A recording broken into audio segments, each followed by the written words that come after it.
Hello, my name is Ran, and this is the Flow Artist Podcast. Every episode, we speak with inspiring movers, thinkers, and teachers about how they find their flow and much, much more.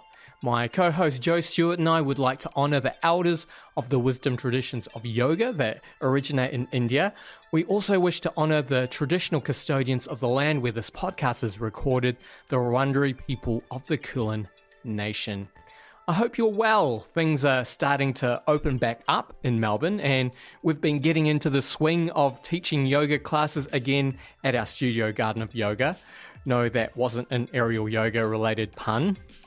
It's been a while since I've been teaching in person regularly, so I've been having to relearn some technical language, words like feet and hands, but seriously, it's been great having people in the studio again and reconnecting with our community.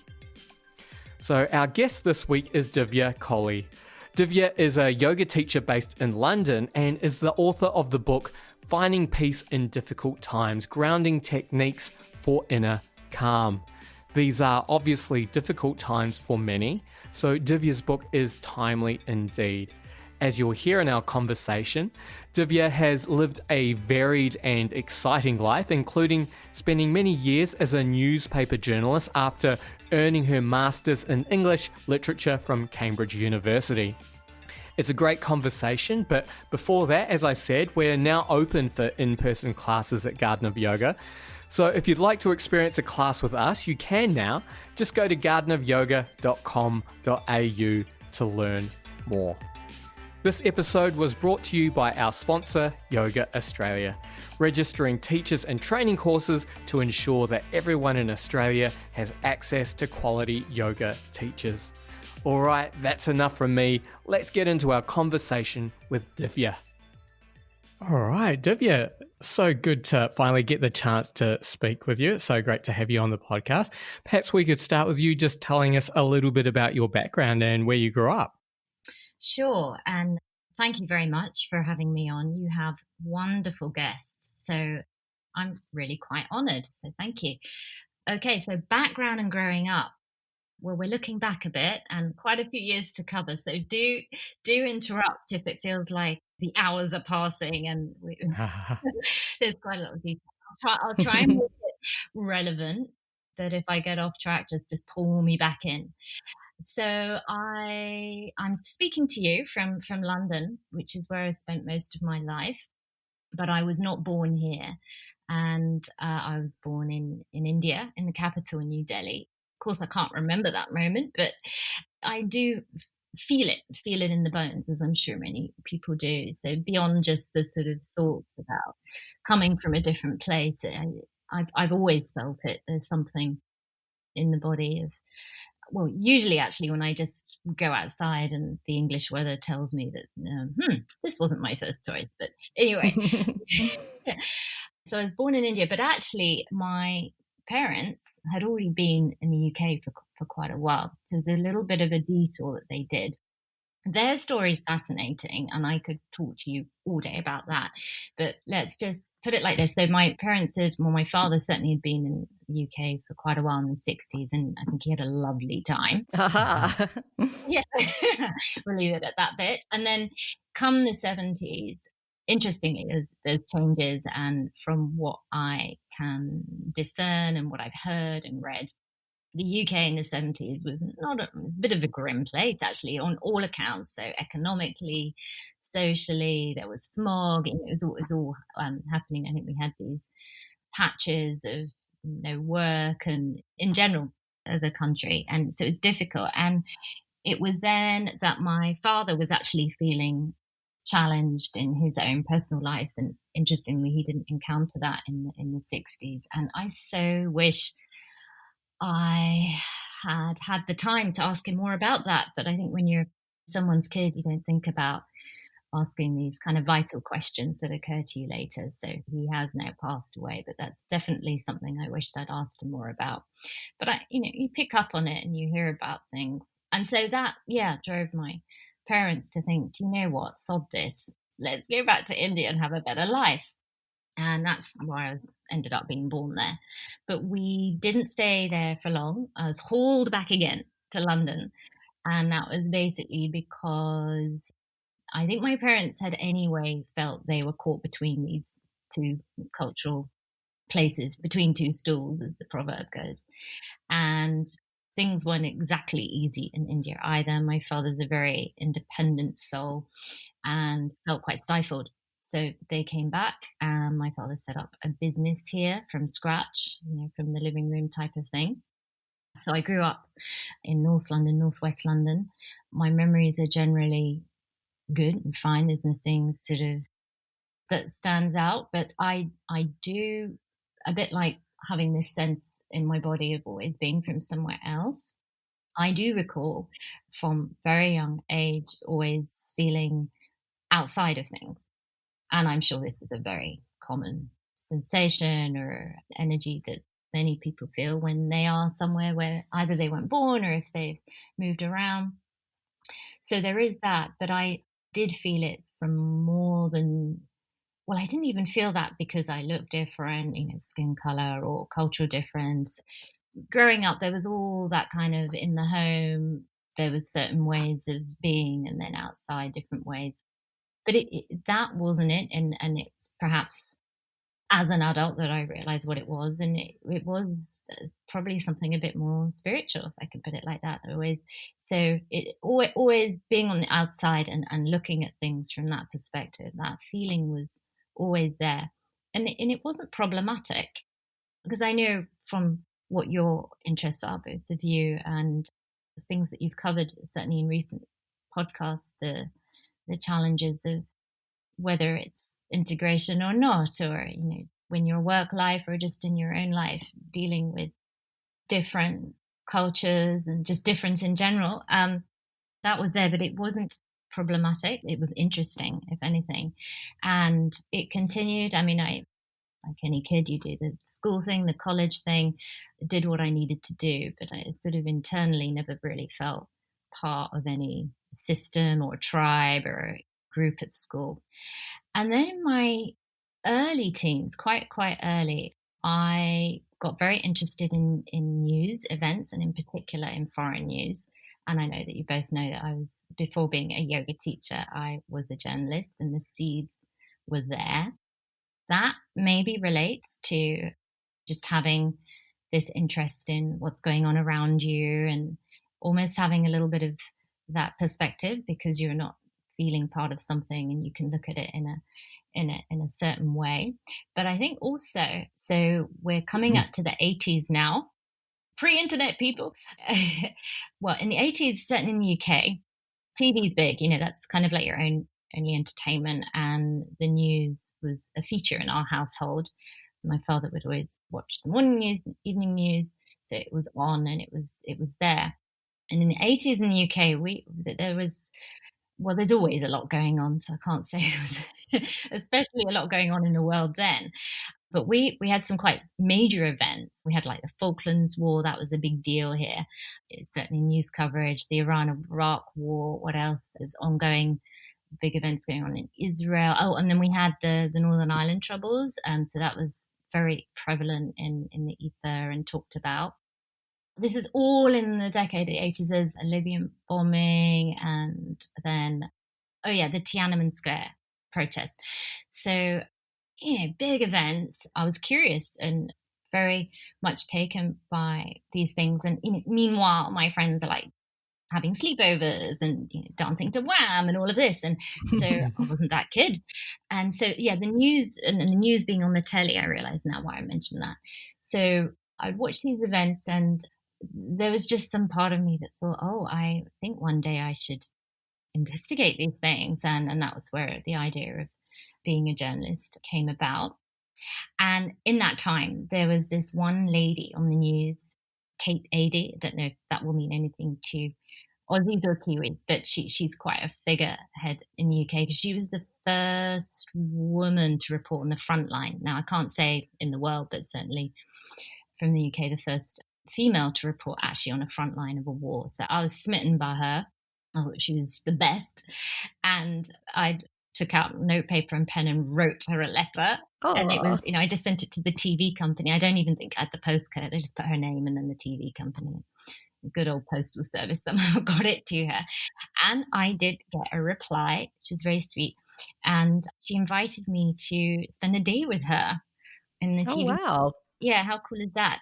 And so I did. So there it is. There it's kind of something is set that this is what I will do. And I remember even saying to myself, I will be the next KAD. How presumptuous is that? But then I did the whole schooling thing, you kind of have to do that. And before you can just, I think in hindsight, I should have just left school and gone and worked on a paper, but that was not what a middle class person does. So I did schooling, I went to university. And that was interesting because actually when it came to the university bit, I said to my parents, no, I'm not going to uni. I'm going to go and learn how to make documentaries. And there was this college in the northern part of England, and I was very set on going there. So for any Brit friends listening, it was Warwick, and they had this sort of film and documentary course. But my school really wanted me to be that person that got into a nice university. And so basically I ended up going to Cambridge and just reading books basically instead. So I did that. And then after Cambridge, got onto the work track, which I was excited about. And that route, which again, I'll try and be brief with it, but hopefully that's just kind of vaguely interesting, even if it's not all relevant to the yoga. But I worked through now internet is there, but it's still not dominating life or work or journalism. So I worked on local papers, I worked on magazines, and I love the variety of that. And then I got back onto The Guardian. I started working for them. Oh God, this is really bringing out some cool memories, actually. Oh, that's okay.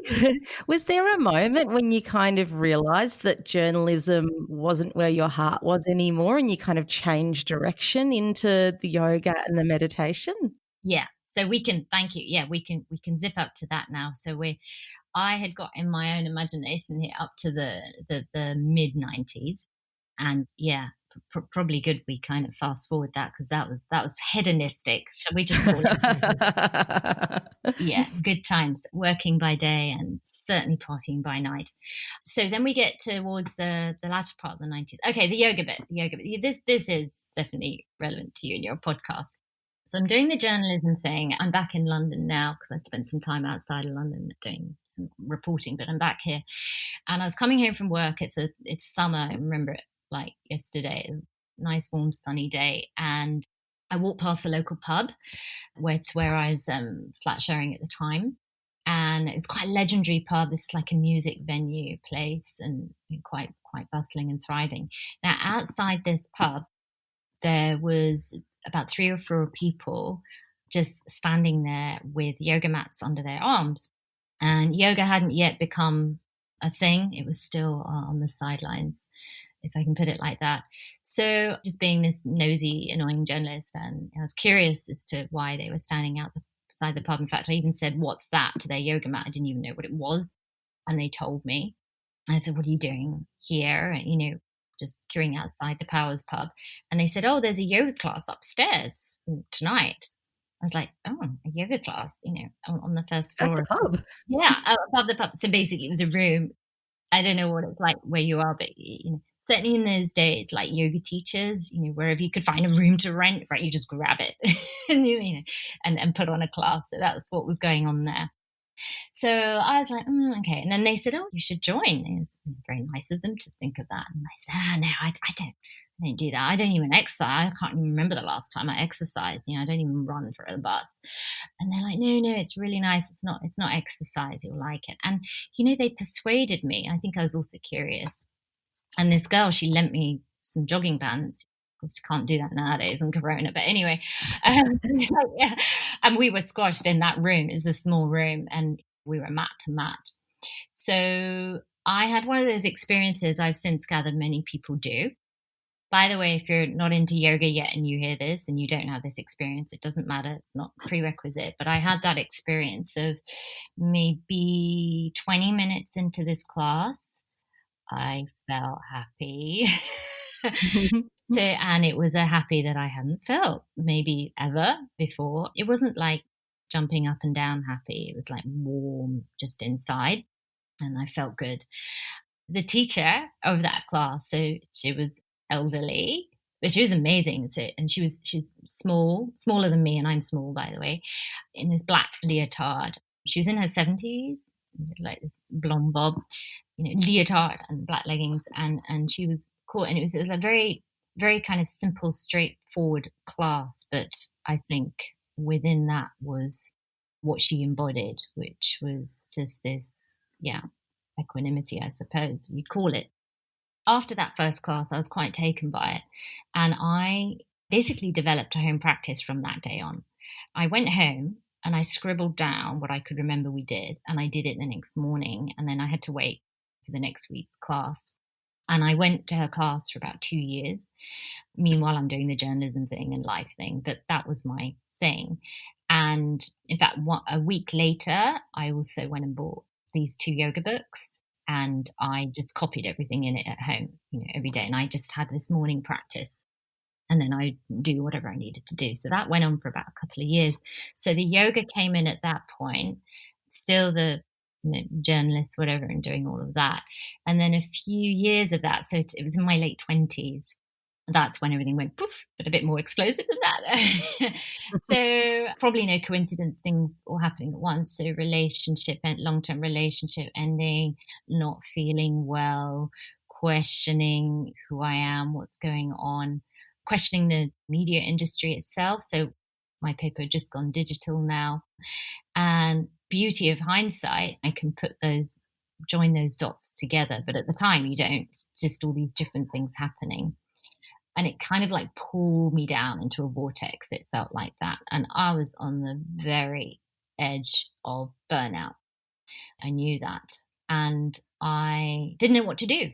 And so even though we're not talking that long ago, people didn't talk about stress. People didn't talk about mental health, but they certainly weren't at that time where I was. And then there was my own internal pressure of, well, who am I and what am I if I don't do this? And if I leave this paper that everyone knows about, and my whole life felt like it was leading to that point. What are my options here? And it didn't occur to me to maybe just find another way of doing journalism. But anyway, I stepped out of it. So I stepped out of it and I took up a job in publishing. And it was such a relief. Pressure was off. And not to say that job in publishing was walk in the park, is still working. But I'd left basically a national paper where, I was getting up every day, had to be, on it, on the daily news. You get home late and then you do it again. And just the expectation of that, and informing yourself of what's going on in the world day in, day out. And in my case, being quite attached to it.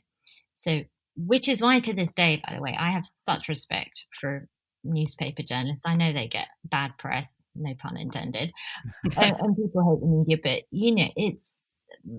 it takes a real strength to do that job, particularly news. Like politicians, if you're doing that day in, day out, and you're meant to be kind of informed on everything, I think it's an incredible feat. So yeah, I've still got a soft spot for journalists and journalism. Back to this point, so I was kind of in publishing, and that's a whole other story and a whole little bit of a chapter, but eventually that was not fulfilling me. It felt like that was a point where I felt like, I'm doing what you do. You get a job, and then I'm supposed to get married, and then you do this, and then you do that. And it kind of freaked me out, actually.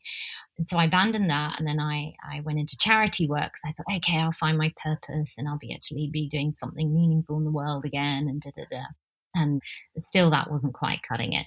That went on for a few years. The yoga's going on. So parallel to that, I'm doing on the weekends and in my spare time, I'm doing yoga teacher trainings and courses and reading more about yoga. There's like these two lives basically that I had. And I suppose at some point that yoga lane crossed over or wanted to be more than just the other lane. And it was like that. So now I'm in my early 30s, and weirdly another sunny summer's day, something about that.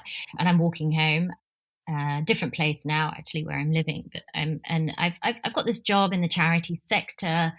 I've managed to find a decent place to rent, which is not easy in London. You know, things are steady, things are fine. You know, things are fine. But I have this moment of, nah, that this is not what I'm here for.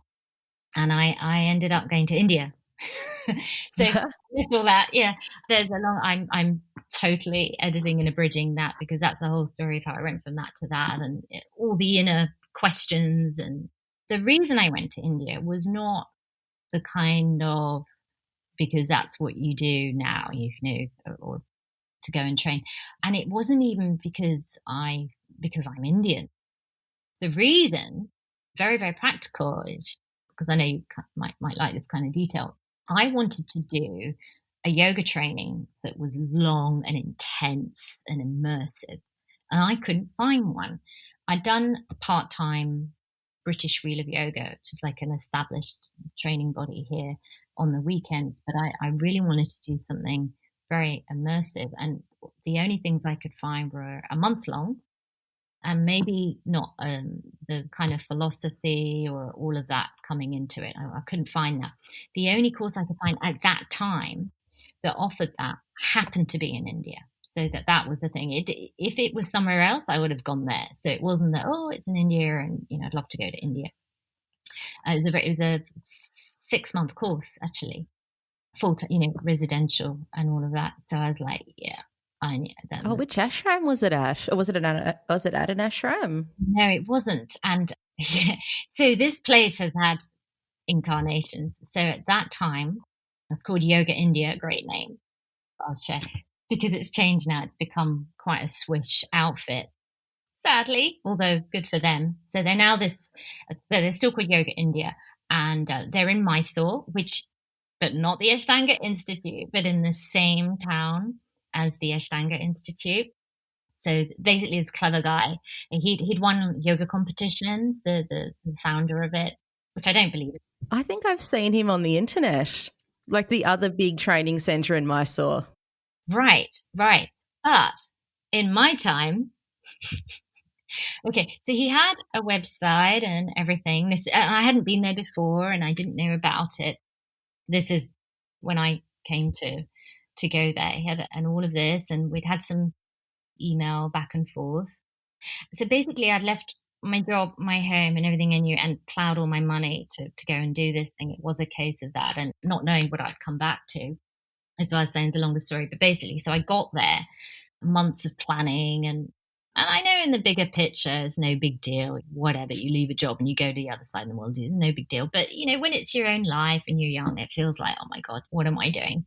So I finally get there. You know, I've got my one case in each hand, and I've finally done it. You know, I've left everything behind, and I'm looking for this yoga school. So it's not an ashram; he calls it yoga school, and I can't find it. I don't know, plane journeys, train journeys, I can't find it. I'm on the street, and I'm standing on this street, and there's no one there. And then one person eventually walks past, and well, she's certainly not Indian. She turns out she's American. I was like, she must know. Why else is this woman here if not for this yoga school? And she does, and she points behind me. She said, yeah, that's the school. And I turn around, and it's this garage. I'm like, okay, you know, choose your expletive. I'm like, so I've just given out everything for this. So it's nothing like what it was on the internet. Anyway, so and I knock on the door, and it's this garage, and then it has this little room next to it with a toilet that doesn't work and a fan that doesn't work. And that was where I was every day from 4 a.m. to 8 p.m., 6 days a week for the next, 5.5 months, 6 months. And there were 7 of us to begin and 5 of us by the end. I was quite chuffed. I was one of those 5. I was the oldest by far. So the others were like young hippies from like Germany and, you know, Israel and that kind of thing. And then there's me, who basically office worker from London, you know. And the course, it was intense. It was very, very old school. So he's changed it all now.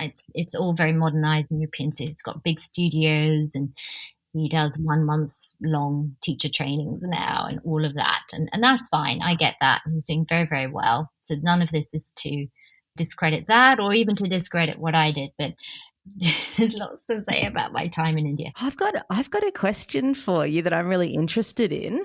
What was your experience like as an Indian person, but not in a town where you grew up, and learning about your own culture with a whole bunch of people from all over the world who maybe would have come in with ideas about what they thought yoga was? Like, how did that all play out? That's wonderful. And you see, I knew you guys were good, because why has no one ever asked me that before? Very good question. So I think by the nature of this being an intense course and what have you, and it not being what was fashionable, so it wasn't the Ashtanga, it wasn't the Iyengar. By nature of that, I think it attracted a certain kind of person that was earnest, respectful, and all of that. So the others on the course, they probably knew more about Indian culture and history than I did, if I can put it like that. So there was that. I didn't feel there was any kind of just flying in from California and putting a bindi on your forehead and chanting and like that, which is, by the way, fine. I have no issues with that. I know a lot of people do. It wasn't like that. I think all of us were there to go deep. So we already had that unity. So yeah, from my perspective, I was born in the north. So from one state to another, you might be aware, is different in India. So coming to a southern state, or even just a place I didn't know in India, I felt a visitor, but in a perfectly being okay with that way. I wanted to learn. And there was these two worlds going on. It's so cool that you bring this up. There's the modernish town village. It's sort of village stroke town, or I would call it, not quite a town, because it was outside of Mysore, a little suburb. So there's life going on there, which actually proved to be my most learning and what I remember the most of my time there. The sky, the way people lived, and just the energy of the place. That's what really stayed with me, more so than the actual training bit. But in our little garage training school, then we'd be learning from day one. We were asked to read the scriptures in Sanskrit. It was hilarious, the German woman trying, and the Americans. None of us could pronounce these things, myself included, but we were just made to. I did feel quite connected to these teachings again, even though I couldn't speak them properly, and I needed to learn about them and what they meant, like the others did. I felt connected to it. So I felt both visitor and at home. I felt both in terms of my own feeling in the place, and I didn't feel any friction or from the others on the course. But I think that was to do with the nature of it, someone who's going to give their time and energy to that kind of thing. Yeah, it sounds like you didn't choose one of the more glamorous and sceney yoga courses. No, and I think being much more relaxed about all of that, we might come on to that now, but I wouldn't last 2 minutes in those courses. I just wouldn't. And that says a lot about me. Most yoga studios in the UK, I've got no interest in. I'll step in and I'll just go home and just do a practice. It just doesn't connect to me. I just didn't go into yoga for that. It's actually something that I really got from reading your book and your writing on your blog as well. Like, you're very grounded with these practices and very committed to sharing them in a way that's like really true to the teachings, but so people can actually apply them in their everyday life. Like, I think you've got a real gift for simplifying these practices without losing the essence of what they are. Thank you so much. Can we put that on the back cover? Oh, feel free to quote me. Absolutely. Like, so many of the things that you wrote, the practices, I was like, oh, I'm going to save that because I feel like I want to share them in my teaching. And I think it's such a gift. Like, I think sometimes the yoga industry can get really sidetracked with something that's not, like, it's a very superficial aspect of the practice, and give people the perception that that's what yoga is, where there's this whole heart to these teachings that really anyone can learn from and anyone can apply in their lives. And, sometimes it is it's not until you see something expressed in a certain way that it kind of shines that light on that particular aspect. I'm not sure what my question is with this, but I guess... Yeah, I think you probably point to how the journalism and yoga meet, because I do often get that, oh my God, you left your job and did that. And I don't know, it fed into the other. And maybe you've pointed to what that is, which is you're dealing with a lot of information, and And what are you going to do with it? And what do you take from it? And what's the truth in it? And how are you going to present that? And how much spin are you putting on that anyway? I mean, that to me is yoga teaching, right? That is yoga teaching right there. What are you presented with? What are you actually getting from it? But actually, if you're going to share that, what is it you're going to share? What's the integrity in that? What's the truth? And what are you not seeing? And how are you going to cover that? What's important anyway?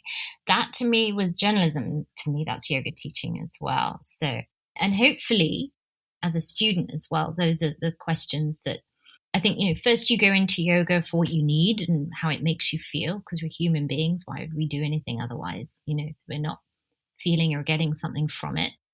And then I think if you persist, then those are same questions I would hope, comes up for people on their yoga journey. So yeah, what you do with what you discover. And how interesting that your early life in journalism really helped you navigate these ancient teachings and share them in a way that everyone could access. So all those paths leading us through life, interconnecting. They do. And yeah, with the passing of time, and I'm sure we can all look at that. And I think we can be hard on ourselves, can't we? We think, why didn't I do that before? Or why haven't I done that yet? Or why isn't this working? And often there are very, concrete reasons. And, if life did go how we wanted it, I'm not sure there'd be any point in being here. You're here to figure it out. But then also, yeah, one thing layers and feeds into the next. That doesn't necessarily mean it works out in a way that's perfect and balanced, and it's often when it doesn't actually that, it's a cliche, isn't it? But we learn from when things don't work out often more than when they do. Hello, Ran here to talk about our Patreon page. Patreon is a way that you can help support the podcast for as little as $1 US a month. Higher tiers get access to extra special content, as well as a listing on our website and a shout out on the podcast. If you'd like to help us with a small monthly donation, just go to patreon.com/flowartistpodcast and join the fun. Speaking of extra content, we asked Divya some more of her thoughts around social justice and more, so check that out on our Patreon page in a couple of days. If you'd like to support us in other ways, you can share this episode on social media, subscribe to us on Apple Podcasts or Spotify, or just reach out and let us know your thoughts on this or anything else. All right, let's get back to our conversation with Divya. Well, that really leads me into something I've been wondering about, because things have not worked out in 2020. It's been a very intense year. And do you have any thoughts about the way that the wellness world or the yoga world has responded to COVID-19 and the other things that are going on in the world right now? Yeah, big question. So glad you're asking it. And I want more people to ask it and to not worry if they don't know the answer, but just engage in it.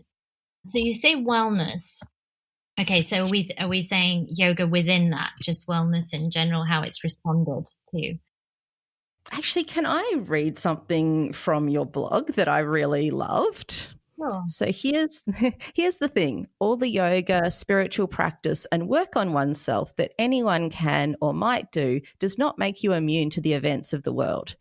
Suffering, loss, disruption, they're part of life. And sometimes these things hit such a peak that it's not possible to sail through it, let alone not be impacted.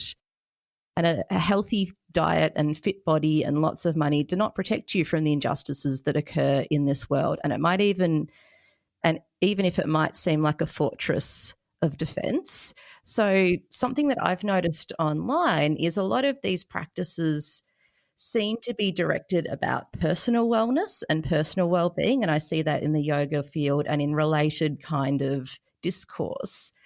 But from what I get from what you're saying, it's like you can eat all the good food in the world, but you are still going to be part of these world events. And how are you going to respond to that? Like, how are these practices actually going to shape how you move through the world? Yeah. Well, you've shared, I think, a lot of insight just in what you've said there and put it as a question. So I think even just starting from that of asking oneself that is already a tool, already a way of facing what we are facing either individually or collectively, which is, what am I doing or not doing? How is this truly helping me? So a more, shall we say, blunt and truthful self-inquiry, which yoga is a self-inquiry, but also that inquiry can just obviously go beyond, your yoga practice. In terms of, so thinking about, I did have some thoughts on wellness response to, COVID-19, right? So COVID-19 is a health issue. We know it then spills into economics and social. I kind of think that wellness industry could be playing a much more impactful and helpful part in all this. Perhaps not in direct response to your question, but it's quite interesting. I have found, certainly in the UK and what I've picked up on just reading online and around the world, but could be different around the world, but there hasn't actually been much response from Yoga Land or Yoga World to COVID-19. And there's that whole brigade of people questioning whether there's conspiracy theories and the whole 5G thing. The yoga community, people in the yoga community have had some thoughts and strong vocalization on that. But what I haven't seen is they don't even have to be necessarily yoga teachers. It's just putting themselves forward there and saying, isn't this a good time for us to look at our health and well-being? Because we know that there are vulnerable communities to this virus, and we know quite a lot in terms of who can get this virus and come through at the other end okay, and who can't. And it is largely, it's not genetics, it's largely to do with how well you are in the first place and how you operate internally. So I think, yoga could step in there a little bit and say, look, we've got these practices to make not just your immune system, but, all of you function in a more robust way. Let's think about this now. Let's think about this for the future. So, do we not want to think about how we might fare when something like this happens again? And how about revisiting the practice from that perspective of, how is this actually helping me even on the physical side? And then also thinking about the future generations, what we could share here for their health and well-being. So I've not seen any, but I've seen quite a running scared from that, actually. And I get it, because yoga teachers, the community probably think, well, we're not medics, we don't know, we're not scientists. But heck, you are. Yoga is a science, right? This could be a good time to kind of get a bit more confidence in that and take, we talk about yoga being for well-being. Come on, guys, all right. So how does that actually input? So it can be a prompt for that. I ran one workshop linking what was going on with the coronavirus and a suggestion that you might want to consider yoga to help with your immunity. And it was very popular. And I try to be very careful that I'm not saying do this and then you won't get this, or do this and then you'll be fine.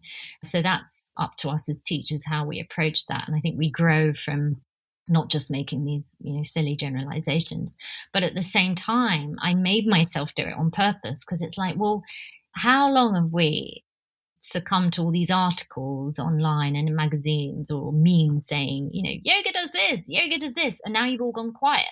Like, where are you, right? Like, come on, we need you. So there's that angle. Then there is the big topic, the community and the collective spirit angle, and what I have found there, and again, I understand all this. It's really don't want to come across as, just being this cross yoga teacher, whatever, shaking her finger in the air. But, we're having discussion, and I'm so glad you bring it up so we can share these things. So a bit like the, yoga is great for well-being thing, we're bombarded constantly with a message of yoga is connection, makes you feel at one, and it's all about community. Definitely speaking for UK, we don't really have a yoga community here. I'm not saying that's bad, but I'm just calling it out for what it is. I know in different countries there's more sense of that, but we don't have that. So just sort of noting that to begin with. What I have noticed was being drawn from, and currently is, because obviously we're still in pandemic time, I think Yogaland went into we need to find a way to save ourselves mode, which is very understandable. So if you're a studio, how the heck am I going to survive? If you're a teacher, get on the Zoom and spend your time figuring out how to make your business work online. And then from the student or practitioner or punter's point of view, during the lockdown, where am I going to get my yoga? And then coming out of lockdown, okay, I'm sitting at home all day, or I'm stuck with the kids all day. You know, what can I have my little hour of yoga there? So I think we've all kind of gone into our compartments of immediate need, and which is understandable. And that's also admirable if you can just survive and make your livelihood work.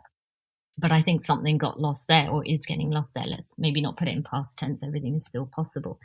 What happened to that spiritual connection?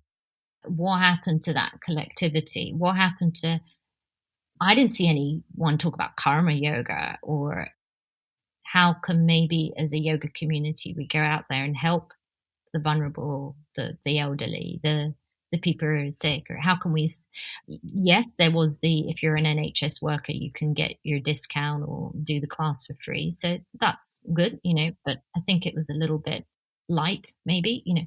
How about speaking to doctors, finding out what they really need, and just going that little bit further? How about, rather than this is your chance to take your business global, how about, no, this is your chance to find out what your local street needs, you know, rather, you know, we did the sort of banging of the pots. I don't know if you did that in Australia for your health workers. Did you? Oh, no, it wasn't really such a thing here. Oh, Yeah. okay. Which was lovely, right? And that, it was very emotional for most of the nation. And I'm not saying that yoga people had to come up with something like that, but you know, just something. Where's that connection happening? Where's that community happening? I haven't seen, and before anyone says, well, what did you do then, Divya? Well, yeah, it's a good question. So I volunteered, and I did that partly because I thought a good thing to do. But I did feel like I feel a bit icky if I'm just going to spend these 5 months that it turned out to be just obsessed about how I'm going to survive as a yoga teacher in the small sense. I mean, you know, I mean, this then brings it up, doesn't it? Like, yoga is on two planes, right? It's the everyday, but then it's the why are we even here? And so I felt a bit icky if all I'm doing here is like worrying about, which I don't, because I don't think it doesn't, you know, numbers online or whatever. Okay, fine. You know, you obviously have to think about it, and you're run a yoga business, and then there's that whole thing, and this was being plugged out a lot, you know, you have to look after yourself, you know, and that's the biggest gift you can do. And as yoga teachers, you know, you have to look after yourself so that you can teach, sure, but there's a bit beyond that too, right? I mean, in the looking after of yourself, if you're only thinking about yourself, I don't think that makes you spiritually well. I just, you know, so within the self-care is where are others figuring in that? Does that make some sense? Absolutely. And I think it's something that a lot of teachers have been struggling with, because in a lot of ways, like, lockdown is very isolating. Like, you've done great to go out and volunteer, but I think that opportunity might not have even occurred to some people. And so there's the two sides of the same coin. There's that individual well-being and taking care of yourself, but collective well-being and actually the mental health benefits that come from being connected to your community and feeling like you're making a positive contribution in the world and doing your own little bit to make the world a bit of a better place in a really hard time is so powerful. But maybe a tricky wheel to get rolling when people are just kind of bamboozled by everything that's happened. And so I guess my question to you is, say a teacher listening to this has been feeling like that, like they do want to make a bit more of a positive contribution, like, where to from here? Like, what advice would you have? Right. Big and important question. So obviously I don't have all the answers, and I'm still and probably always will be trying to figure this out. But Lifetime practice, right? lifetime practice. So I think firstly, not being afraid of that. Okay, so I think there might be this American phrase has just come into my head, playing small, right? To not be afraid of being a little bit more than that person who delivers the Monday night yoga class. Yeah. So I think there's a little bit of faith that actually what you know, what you have, this tool of yoga could be. Because I think there's just even that idea, as you said, maybe that doesn't occur to people. So I think putting that out there, and then making it real and authentic, because I think these things, they either only work or happen if you actually truly feel engaged to it. So there's no point trying to make yourself do something that you really don't want to or you feel uncomfortable in. But then this can be part of the yoga self-inquiry. Well, where and what do I have or could I have or work towards? It doesn't always have to happen right now, where this could be more of an offering. And even engaging in that question is, I think, service, because you're doing the work, basically. In terms of sort of practical things, I think, and I need to do this, is perhaps to link up. I think doing this all on your own. So what I'm very aware of, and perhaps you are too, alongside the isolation anyway, most yoga teachers are operating on their own. As I said, we don't really have this community thing, whether you're in a family or not. A lot of yoga teachers actually are also on their own. They not just teaching from being self-employed, but a lot of them don't necessarily have family network or what have you, just like in the world itself. So I think there needs to be some linking up. And that could even start from finding one other teacher that resonates with you, and having the kind of chat that we are now, and things come out of that. I think also looking local. So that's where I have found opportunities to go into. I've also started offering mindfulness to a small group of refugees. And that came out through having a conversation with a GP, with a doctor in a local practice. And she was very concerned that, so these are adult refugees actually, so they're caught in a system whereby they don't know what's going to happen one day to the next. They're neither a citizen, they're neither in exile, they're in a very difficult place and also not being in their own places that they're familiar to. They're literally in this sort of lost world. And during the COVID time, she contacted me. She found me on the net, by the way, and then we got in touch, and so I was open to that. And as I was thinking, well, you know what, I'm looking after my mum, my students, my business, pay my rent, and I'm also volunteering. I was picking up prescriptions. I'm not a saint, by the way. I just perhaps need to be kept busy. Otherwise, it's just my own thing. Anyway, so this GP called up and we started chatting, and she was just sharing how they're very isolated and what have you. And anyway, their plight. And I said, well, what about, and this is it, and this is all, I won't say all that we're doing, but I said, how about a 15-minute Zoom mindfulness session once a week? Have they all got phones or something like that? And actually some of them didn't. Bless her heart. Now, she's a busy enough woman, right? A GP during any time, let alone COVID time. She went and then sourced some secondhand used mobile phones and got a couple of them a mobile phone, purely so they could then log on. And we have this once a week, 15-minute mindfulness session. And they love it. They say it helps keep them going, gives them something to look forward to. There's connection, boom, there. I mean, there's a little example. And we'll try and keep it going as long as we can. So I'm just sort of trying to give a actual happening example there. But these things, I think when you connect with others, ideas will come. I think even connecting with others anyway gets your own mind contemplating these things. And I think just having a little part of your energy even given over to thinking about these things in itself, I think then it shows itself in the way you teach, and then opportunities will come out of that anyway.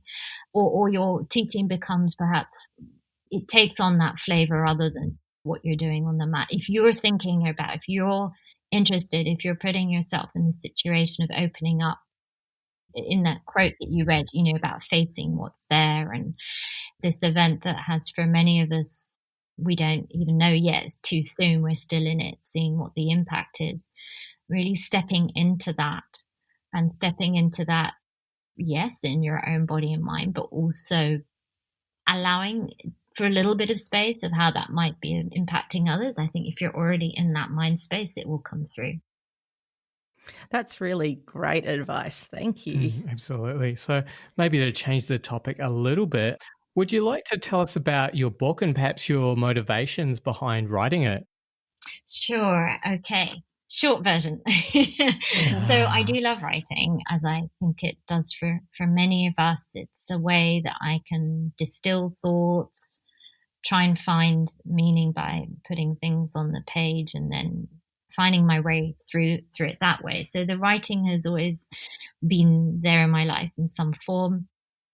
Clearly that fed into the journalism, and it was also why in particular I chose to do print journalism and not broadcast. Thank God. I mean, you're putting yourself out there every day, Jesus. It's bad enough on Instagram. Anyway, whole other topic. Anyway, so I've always thought I'd write a book. Right? And just in myself, I thought, you know what? I love books. Books were my best friends growing up. Went to bed with books on my bed, sort of thing. I thought, one day I'm going to write a book. I was very much into stories and novels. And then when I got into this whole yoga malarkey, I got into more sort of spiritual and psychology and all of that. But I always thought, wouldn't it be great to write a great story and just put it out there? Maybe not of the standard of the great novelists that I look up to, but let's give it a shot. So I did. I think a few years ago, I gave it a shot. It was rubbish. So that was that. Put it away, rubbish novel in the drawer somewhere. Left it at that. And then I think it's probably after my father passed away a few years ago. I don't know why I'm saying that, but I think there was something in me that just made me look at life in a different way, of the whole sense of, maybe a bit of a cliche, but what have you got to lose? One life. You always wanted to write a book. Let's write again. So I wrote another novel, rubbish, put that way. I didn't finish that one, actually. I saved myself some time on that. Fine. And then last summer, I thought, okay, third time lucky. I sat down, actually, where I'm speaking to you from now, on my little beanbag in my front room.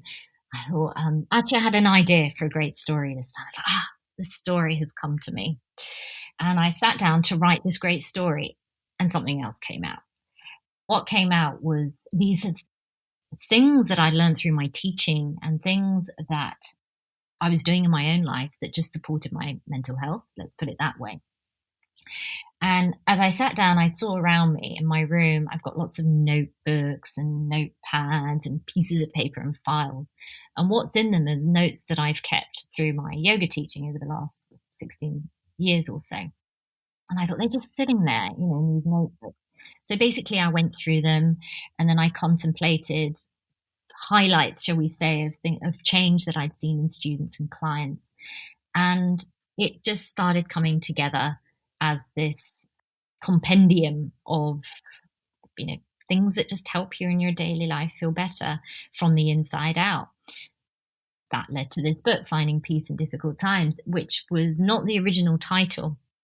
Just on a sort of practical note, because some of your listeners might like to know, well, how did it go from idea to book and all of that, which is probably, again, another sort of book writing podcast. But so it took me a few months. Now, these things can take longer, of course. For some people, books, they have to stew and evolve. This particular one, it flowed out, and I think that's probably just because it was a coming together of ideas of over the years as time was right. So it took a few months. I paid someone to receive my work just to make me accountable and keep me on track on it. So I actually paid them just to receive some stuff and have little deadlines. But the original book was called Unplug. So you asked about motivation. What my key motivation in writing it still is, even though the book title's changed, was Jesus Christ. For me, one of the biggest issues of our time is attention. And how we've lost control of our attention, right? That was the motivation for writing this book, which was, how are we just going to let that happen more and more and more? We know the science is telling us our attention spans have dropped. We know there's far more stimulation in the world. I think there's a statistic, our senses are bombarded in a day with more than people would be bombarded over 10 years, in a previous generation. I mean, in one day, right? Versus what people were exposed to in a decade, right, through their minds. And it's all very well saying, yeah, humans will evolve and we will adapt. But I think we know beneath the surface we are struggling. We know our young people are. We know that there's a part of us that thinks, is this right? That I am, whether it's devices, information, or what have you, it's just too much. So the motivation behind the book was, rather than approach this from a sense of the science or what's going on here in the world, which I don't feel qualified enough to do. I think that I was like, from the yoga perspective, how can we approach this? And then it was like, actually, it's all there. How to work with your mind, how to work with your breath, how to rewire your body. And we know now, it's quite fashionable now, isn't it? There's lots of books now and lots of people out there telling us how to do it and what have you. And then I was like, hang on a second. From the moment I did that first yoga class, how was it? Way before we knew any of this, there's no information online. We didn't know the science. This is all quite new. How was it from my first yoga class? I got plugged in, right, within minutes. What went on there? So it was like, okay, there are all these things we can do from within that empower us to manage our mind and then decide what we plug into or not. So that was the origin of the book, and it's called Unplug. I actually still prefer that title, but publisher didn't like it. Yeah. And the subtitle was, which I also like, Unremarkable Ways Back to Presence. Because they are just, they're special and they're not. They're simple, and I think for that reason they're special. But it's all about from within. So yeah, and it was the things that I had done and learned and putting that all together. And most of them are just 5 to 10 minute practices at the most, and so simple that no one has to have any yoga experience to be able to learn and access these practices, and so powerful at the same time. I actually love as well how you put quite a few little gems of insight from your own life in there. And my favorite one was, it was in your chapter about sleep and how you just used to be such a sleep monster when you were young that when you were at university, like the caretaker knocked on your door because no one had seen you for a few days, but you were just having a really good sleep. Those were the days. Yeah. Sleep's a big one, isn't it? And it's very current. It's very, well, also with COVID. Yeah, sleep deprivation can destroy. It's a big one. So yeah, there's a chapter in there, as you know. What can we do when we can't sleep? So I went from sleep monster, and then I had my insomniac period. So yeah, there's the personal experience from that, but also just through teaching, it comes up again and again from students and clients. Their sleep is affected or they're having trouble sleeping. I've got it with several clients right now, actually. So you learn from experience, but then you learn from what they then share with you. And then absolutely, you don't need to be into yoga or have a yoga practice. These things are universal. It just so happens it's through that yoga window that I've managed to learn and test these things out. But yeah, the idea was, let's just share this wider. We're all there to be experienced. Beautiful. Well, I think we've just got one more question for you. And that question, we save it for last for all of our conversations, so you might have heard it already. But if you could distill everything that you've learnt and everything that you teach down to one core essence, what do you think that one thing would be? I hadn't prepared for this. So well, those are the best answers. Yeah. I'm sorry if this is a little bit bland, but what comes to mind right now is do your best and keep going. I mean, I think that's really great advice for all of us. Yes. And like the other things that you've shared, it's so simple, but also so powerful. Absolutely. Well, thank you so much for talking to us today. Yeah, thank you so much. Thank you. Thanks for having me. And thank you for all the work and output that you are sharing with the world. So important. So it's much appreciated. Oh, it's our pleasure. And it's a beautiful chance for us to learn about things that we're passionate about as well. Yeah, exactly. Beautiful. And I hope you enjoyed our conversation with Divya. As I mentioned, there's about 30 minutes more of a conversation we had with her up on our Patreon page just for our supporters, so please check that out in a couple of days. Our next conversation is with Mark Workman. I was on a panel for Global Yoga Therapy Day with Mark recently, and he's got an incredible story. He's got a degree in theology. He spent many years as a Taoist monk, and after losing a leg a few years back, he's been sharing his deep yoga practice with many other amputees. So look out for that conversation in 2 weeks' time. I'm really looking forward to it. Our theme song is Baby Robots by GoSoul and is used with permission. Get his music from gosoul.bandcamp.com. Thank you so much for listening. Joe and I really appreciate you spending your time with us. Aroha nui, big, big love.